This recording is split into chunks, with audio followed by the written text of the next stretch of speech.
എന്താ സാറ് എന്തിനാ ഇവരെ തല്ലുന്നത്? ചുമ്മാ ഒന്ന് ഷൈൻ ചെയ്യാൻ. ഇവരൊക്കെ കളിച്ച് കാര്യങ്ങൾ ഇവിടം വരെ എത്തിച്ചു. ഇടയ്ക്ക് കളി ഒന്ന് പാളിയപ്പോഴാ എന്റെ റോള് വന്നതും ഞാൻ ഇവിടെ എത്തിയത്. ഒരു കലാശക്കൊട്ടിന് എല്ലാം ഒന്ന് അവസാനിപ്പിക്കണ്ടേ? ആട്ടെ, നമ്മളാരാ? മഹാദേവൻ. ഓ, മഹാദേവൻ, 5-ാം പ്രതി. നിങ്ങളെ കുറിച്ച് ഞാൻ ധാരാളം കേട്ടിട്ടുണ്ട്. അല്ല, നേരിട്ട് നമ്മളിതുവരെ കണ്ടിട്ടില്ല. ഞാനിതൊരു പോലീസ് സ്റ്റേഷനിൽ കയറിയിട്ടില്ല. ഇനി എവിടെ നിന്ന് ഇറങ്ങേണ്ടി വരില്ല. പണവും പ്രതാപവും അംഗീകാരവും ഒക്കെ ഉള്ള നിങ്ങൾ എന്തിനാ ഹിമന്മാരോടൊപ്പം കൂടിയത്? മനസ്സിലായില്ല. ഇന്ന് രാവിലെ എനിക്കൊരു പെറ്റീഷൻ കിട്ടി, വിവാഹ തട്ടിപ്പ്.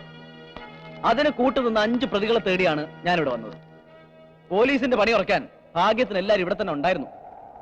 1-ാം പ്രതി മച്ചാൻ, 2-ാം പ്രതി, 3, 4. ഞാനിവിടെ ഉണ്ട്. എന്നെ നേരത്തെ പൊക്കി. 5-ാം പ്രതി ഞാനും അല്ലേ? സർ, കുറ്റക്കാർ ഞാനും ഇവനുമാ. മറ്റുള്ളവരെ വെറുതെ വിടണം. മഹാദേവൻ സാർ ഒന്നും അറിഞ്ഞിട്ടില്ല. അദ്ദേഹത്തെ ഇതിലേക്ക് വലിച്ചടിച്ചത് ഞങ്ങളാ. നിരപരാധികളെ കോടതി തീരുമാനിക്കും. അതത്ര ശരിയായ മറുപടിയല്ല. ശ്രമിച്ചാൽ പോലീസിന് സാധിക്കും. ഇവന്മാര് പലതും പറയും സാർ. പിടിച്ചോണ്ട് പോയി ജയിലിൽ അടച്ചില്ലെങ്കിൽ ഞങ്ങൾ കൈകാര്യം ചെയ്യും. ഒരുത്തനെയും വെറുതെ വിടരുത്. നിങ്ങൾ ശാന്തരാവണം. ഞാൻ പറയുന്നത് കേൾക്കണം. നിങ്ങൾ ഒന്നും പറയണ്ട, ഞങ്ങൾക്കൊന്നും കേൾക്കാൻ കേൾക്കണം. കേട്ടേ പറ്റൂ. നിങ്ങളോട് തെറ്റ് ചെയ്തത് ഇവരാരുമല്ല, ഞാനാ. എന്റെ മോൻ ഒരു ഭാര്യയേ ഉള്ളൂ. അത് ഈ രാജപ്പന്റെ പെങ്ങൾ ചന്താമരയാ. ഈ ചേരിയിലെ കുടിൽ നിർത്തിയെ എന്റെ മകൻ വിവാഹം കഴിച്ചു എന്ന് കരുതി മഹാദേവന്റെ വിലയിടുകയില്ല. മറിച്ചത് നന്മയുടെ പേരിൽ ഉയരുമെന്ന് കരുതിയാണ് ഞാൻ ഇങ്ങോട്ട് വന്നത്. മോളെ, തെറ്റിദ്ധരിച്ച് നിന്നെ ഞാൻ വേലക്കാരിയായിട്ടാണ് എന്റെ വീട്ടിൽ കയറ്റിയത്. ഇപ്പൊ ഞാൻ എന്റെ മോന്റെ ഭാര്യയായിട്ട് കൂടെ കൊണ്ടുപോകാനാ വന്നത്.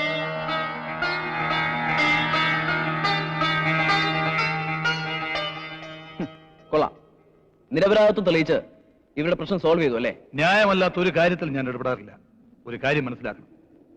പെൺകുട്ടികളുടെ വീട്ടുകാർ മുൻകൈ എടുത്താണ് ഇവരുടെ വിവാഹം നടത്തിയത്. സാക്ഷികളായി ഒപ്പിട്ടത് അവരുടെ മാതാപിതാക്കൾ. രജിസ്റ്റർ പരിശോധിച്ചാൽ സാറിന് അത് മനസ്സിലാവും. നിയമാനുസൃതം നടന്ന കല്യാണത്തെ തട്ടിപ്പെന്ന് പറയാൻ പറ്റുമോ? ഞങ്ങളുടെ ഭാര്യമാരെ തടഞ്ഞു വെച്ചിരിക്കുകയാണെന്ന് പറഞ്ഞ് ഞങ്ങളാണ് ആദ്യം പരാതി തന്നിരുന്നെങ്കിൽ സാറിന് നടപടി എന്തായിരിക്കും? സാർ ആർക്ക് വേണ്ടി നിയമം കയ്യിലെടുക്കും? സാർ, ചിന്തിക്കാനും പ്രവർത്തിക്കാനും ഇരുകൂട്ടർക്കും അവസരം കൊടുക്കണം. ഒന്നിച്ചു നിർത്തി അവരോട് ചോദിച്ചുകൂടെ? സത്യം അങ്ങനെ അല്ലെങ്കിൽ ഇവരെ ശിക്ഷിക്കണം. നിങ്ങൾ ചെന്ന് വിളിച്ചാൽ ആ പെൺകുട്ടികൾ ഇറങ്ങി വരൂ. എങ്കിൽ ഈ പെറ്റീഷന് വില ഉണ്ടാവില്ല. ഉറപ്പുണ്ടെങ്കിൽ കേറിക്ക വണ്ടിയിലോട്ട്, നമുക്ക് അങ്ങോട്ട് പോവാം. വാ കുട്ടികളെ. മച്ചാനെ, ഞങ്ങളുണ്ട് കൂടെ. വാടാ.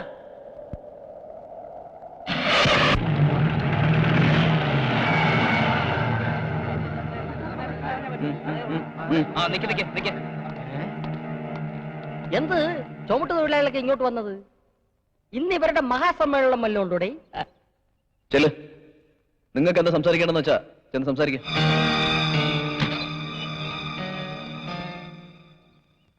എന്തരാണ് വാലേഷം മുതലാളി? ദൂരദർശനന്റെ പണി എവിടം വരെ ആയി? എപ്പോഴാണ് ഇംഗ്ലീഷ് രാമായണം TV കാണിക്കാൻ പോണത്? എന്തരടേ ഇവിടെ വെച്ച് പിന്നെ കാറിന്റെ ആക്സിൽ ഒടിഞ്ഞാടേ? മതി മതി, ഇനി വിഷയത്തിലേക്ക് കിടക്കാം. എന്തൊരു വിഷയം? വിഷയം പറ. ഇതെന്തൊരു പള്ളിക്കൂടാ? ഞങ്ങളെ പറ്റിച്ച ചതിയന്മാരാണ് ഇവര്. കല്യാണ തട്ടിപ്പ് വീരന്മാര്. സത്യം പറയടാ, നീയൊക്കെ ഇതുവരെ എത്ര പെമ്പിള്ളേരെ കല്യാണങ്ങൾ കഴിച്ചിട്ടുണ്ട്? എത്ര പെമ്പിള്ളേരുടെ ജീവിതം നീയൊക്കെ നശിപ്പിച്ചിട്ടുണ്ടേ? എത്ര പെമ്പിള്ളേരുടെ തന്തമാരാവാണ് സഹിക്കവയ്യാതെ തൂങ്ങി ചത്തിട്ടുണ്ട്? അച്ഛനോ? ആരടാ അതിന്റെ അച്ഛൻ? കരക്കാരുടെ പിന്നാക്കെ മലക്കറി ചമന്ന് നടക്കുന്നത് നീ എന്നെ ഇനി അച്ഛന്ന് വിളിച്ചാലുണ്ടല്ലോ അടിച്ചതിന്റെ കവാല കുറ്റി പൊളന്നാളെ കാവറക്കി വടുക. എന്റെ അമ്മോ, ഇതായിരുന്നു എന്തരാ? ഇവർ രണ്ടുപേരും കൂലികളാ. മാട്ടുപ്പെട്ടി ചന്തയിലെ നല്ല 1-ാം തരം ചുമട്ടുകാര്. ഇവർ രണ്ടുപേരും ഇല്ലാത്തത് പലതും പറഞ്ഞു പൊലിപ്പിച്ച് പറ്റിച്ചാണ് നിങ്ങളുടെ 2 പെൺകുട്ടികളെയും കല്യാണം കഴിച്ചത്. തെറ്റാ അവർ ചെയ്തത്. അതിനുള്ള ശിക്ഷ അവർ അർഹിക്കുന്നുമുണ്ട്. ഏത് കോടതിക്ക് അവരെ ശിക്ഷിക്കാൻ? ഞങ്ങളൊരു ഒത്തുതീർപ്പിനാ വന്നത്. എടുത്തു ചാടി ഒരു തീരുമാനമെടുക്കരുത്. ഇവരെ നിങ്ങൾ ഇനി എങ്ങനെ ശിക്ഷിച്ചാലും നഷ്ടപ്പെട്ടു പോയ നിങ്ങളുടെ കുട്ടികളുടെ ജീവിതം തിരിച്ചു കിട്ടുമോ? ചീത്തപ്പേര് മാറുമോ? ഞാൻ ഉപദേശം തരാം. ഇയാൾ ആരുവാ? ചട്ടമ്പി സ്വാമിയാണ്. ഏവന്മാരുടെ വക്കാലത്ത് വാങ്ങിച്ചുകൊണ്ട് വന്നിരിക്കണം തന്റെ അടുത്ത് ഞങ്ങൾക്ക് സംസാരിക്കേണ്ട ഒരാവശ്യമില്ല. നിങ്ങളോട് സംസാരിക്കേണ്ട കാര്യം എനിക്കുണ്ട്. കാരണം നിങ്ങൾ കൊടുത്ത പെറ്റീഷനിലെ 5-ാം പ്രതിയാണ് ഞാൻ. ഞാൻ അങ്ങനെ പ്രതിയായെന്ന് എനിക്കറിയണം. അത് ഞങ്ങൾ കോടതിയിൽ പറഞ്ഞോളാം. സാറേ, ഏവന്മാരുടെ പൊക്കിൾ നോക്കി നല്ല 4 താങ്ക് താങ്ങി. ഇനി ഒരിക്കലും ഒരു കല്യാണത്തെ കുറിച്ച് ചിന്തിക്കരുത്. എന്താ നിങ്ങൾക്ക് വിചാരം? പോലീസ് എന്താ സ്വിച്ചിട്ട് പ്രവർത്തിക്കുന്ന യന്ത്രങ്ങളോ അതോ ബുദ്ധിയില്ലാത്ത കഴുതകളോ? വെറുതെ അല്ലല്ലേ പരാതി എന്നിട്ടല്ലേ? തുട്ടി വേണേ പറയും തരാ. ഒരു പരാതി കിട്ടിയാലുടൻ പരാതിയെ കുറിച്ച് അന്വേഷിക്കാതെ കൈമടക്കം വാങ്ങി ഒരുത്തനെ കസ്റ്റഡിയിലെടുത്ത് 10 പൂശും പൂശി ഇല്ലാത്തതും തെളിയാത്തതുമായ കേസുകൾ തലയിൽ വച്ച് കെട്ടി പ്രതിക്കൂട്ടിലേക്ക് തള്ളി കയ്യും കഴുകി തിരിച്ചു പോകുന്ന സാഡിസ്റ്റുകളാണ് എല്ലാ പോലീസുകാരും എന്ന് താൻ കരുതിയോ? വിളിക്കണോ നിങ്ങളുടെ മക്കളെ? എനിക്ക് അവരുടെ അഭിപ്രായം കൂടെ അറിയണം. ഇറക്കി വിടണം അവളുമാരെ, ഇറക്കി വിടാനാ പറഞ്ഞത്.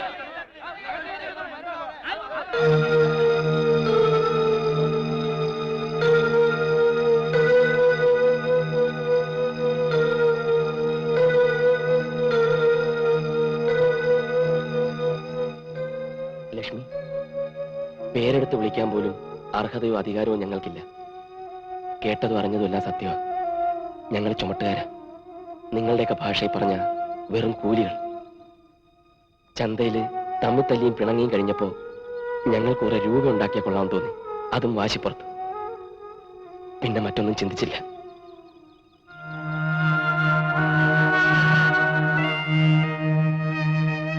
നിന്നെ ഒരിക്കൽ പെണ്ണുകാനെത്തിയ ഒരുത്തനെ നിന്റെ അച്ഛൻ അവമാനിച്ചു വിട്ടപ്പോ ആ പക തീർക്കാൻ കണ്ടെത്തിയ കൂലിക്കാരനായി ഞാൻ മാറി. ഇവിടെ എത്തിയപ്പോ കിട്ടാൻ പോകുന്ന സൗഭാഗ്യങ്ങൾ കണ്ടപ്പോ കണ്ണു മഞ്ഞളിച്ചു. അപ്പോഴും ലക്ഷ്യം കാശായിരുന്നു. പണവും വീടും പാരമ്പര്യമൊന്നും ഞങ്ങൾക്ക് തരാനില്ല. സ്നേഹം മാത്രമേ ഉള്ളൂ. ജീവനുള്ള കാലം വരെ അതിനൊരു കുറവുണ്ടാവില്ല. കൂടെ വരുമെങ്കിൽ. യൂണിയൻകാരോട് കളിക്കരുത്. നിങ്ങൾ പറയുന്നത് കേട്ട് കൈയും വീശി തിരിച്ചു പോകാൻ വന്നവരല്ല ഞങ്ങൾ. രായപ്പാ, ചേരിക്കാര് പാവങ്ങളാ, കൂറുള്ളവരാ. ഞങ്ങൾ തൊഴിലാളികള് കാര്യത്തോടെടുക്കുമ്പോ ഒന്നാ. ഞങ്ങളൊന്ന് വിരൽ നൊടിച്ചാൽ ഈ നിൽക്കുന്നവർ മുഴുവനും ഇവിടെ ഇടിച്ചു കയറും. നിങ്ങളുടെ 2 പെമ്മക്കളെയും തൂക്കിയെടുത്ത് ഞങ്ങളെ ചെറ്റക്കുടിൽ കൊണ്ടാക്കും. പക്ഷേ ആ കുടിൽ കഴിയാനുള്ള മനസ്സ് ഇവർക്കില്ലെങ്കിൽ വരില്ലെന്നറിയാം. എങ്കിലും ഈ കുറ്റത്തിന് ശിക്ഷിക്കപ്പെട്ട് ഏതെങ്കിലും ജയിലിൽ ഉറക്കമില്ലാത്ത രാത്രി ചിന്തിച്ചിരിക്കുമ്പോ ഒന്ന് വിളിക്കാമായിരുന്നില്ലേ എന്ന് മനസ്സ് ചോദിച്ചാൽ ഉത്തരം പറയാനായിട്ടാ. കൂടെ വരുമോ?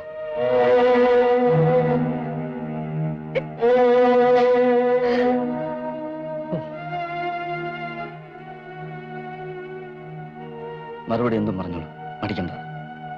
വെറുപ്പാണ് ഇപ്പോഴും മനസ്സിലെങ്കിൽ ഒരിക്കലും നിന്റെ ജീവിതത്തിന്റെ 7 അയലത്ത് ഞാൻ വരില്ല.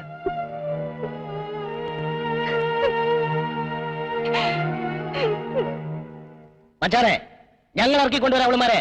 മച്ചാൻ ഒന്ന് പറഞ്ഞാൽ മതി. വേണ്ട, എനിക്ക് വേണ്ടി ആരും ബഹളം ഉണ്ടാക്കണ്ട. വെറുതെ അതിമോഹം കൊണ്ട് സാറിനും ചീത്തപ്പേരുണ്ടാക്കി. മഹാദേവൻ സാറ് ഞങ്ങളോട് ക്ഷമിക്കണം, പൊറുക്കണം. സാറിന് ഞങ്ങളെ കൊണ്ടുപോവാം. വിവാഹ തട്ടിപ്പിലൂടെ ഇവരെ വഞ്ചിച്ചത് ഞങ്ങളാ. എന്ത് ശിക്ഷ ഏറ്റുവാങ്ങാനും ഞങ്ങൾ തയ്യാറാ. കോൺസ്റ്റബിൾ,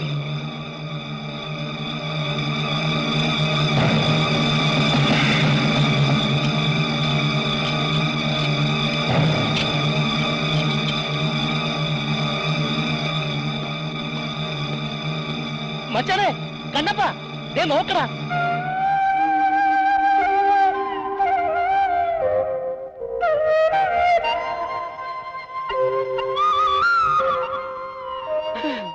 എങ്ങോട്ട് പോണേ? ഞങ്ങളെ തടയാൻ എന്ത് അവകാശം നിങ്ങൾക്കുള്ളത്? ഞങ്ങൾ പോണത് ഞങ്ങളുടെ ഭർത്താക്കന്മാരുടെ വീട്ടിലേക്കാ. എടീ, ലവന്മാര് വെറും കൂലികളാണടി. എന്റെ അമ്മയെ കെട്ടുമ്പോ അച്ഛൻ ഇതുപോലെ ഒരു കൂലി ആയിരുന്നില്ലേ? തലയിലെട്ടിന്റെ പിൻബലത്തിൽ കുറച്ച് കാശുണ്ടായിപ്പോയി. അതിൽ അഹങ്കാരം മൂത്ത് നിങ്ങൾ പരസ്പരം ഏറ്റുമുട്ടിയപ്പോ ഓർത്തോ ഞങ്ങളുടെ ഭാവിയെ കുറിച്ച്? അന്വേഷിച്ചോ ഞങ്ങൾ കെട്ടാൻ പോണ ചെറുക്കനെ കുറിച്ച്, ചെറുക്കന്റെ വീടിനെ കുറിച്ച്, തറവാടിത്തത്തെ കുറിച്ച്, ജോലിയെ കുറിച്ച്?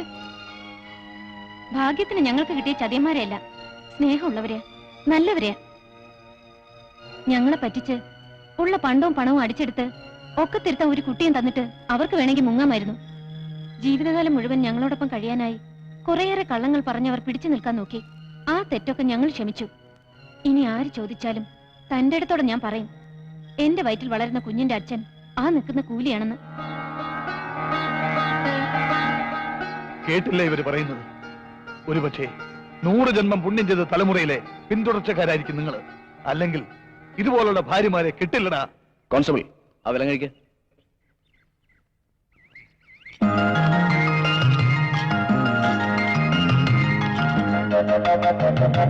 കൊണ്ടുപോടാ ഇപ്പൊ പിള്ളേരെ ശരിയിലോട്ട്.